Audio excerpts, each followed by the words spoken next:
Hello বন্ধুরা, আজকে বানালাম হচ্ছে পালং শাক। তো পালং শাকটা চচ্চড়ি করিনি, এটা আমি শাক বানিয়েছি বেগুন আর বড়ি দিয়ে।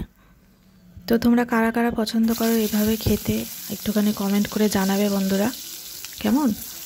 তো সবাই তো জানোই এটা, অনেকে বেগুন আলু বড়ি দিয়েও করে, আমি শুধু বেগুন আর বড়ি দিয়ে বানিয়েছি।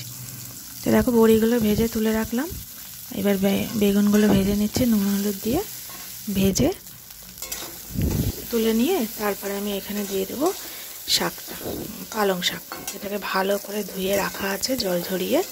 পালং শাক থেকে যা জল বেরোয় কী বলবো।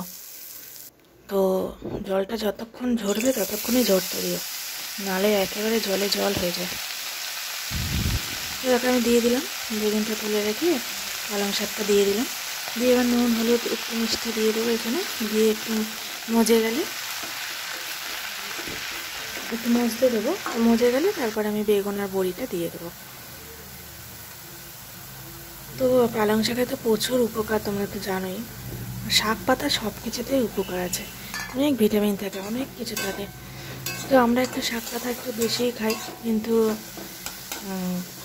গরমকালের থেকে শীতকালে শাক পাতাটাই বেশি খাওয়া হয়। তো তোমরা বন্ধুরা কারা কারা শাক পাতা পছন্দ করো একটু জানিও। এইরকমভাবে চচ্চড়িটাও ভালো লাগে, আমার শুধু শাকও ভালো লাগে, তাই না? একটু জানিও বন্ধুরা, কেমন?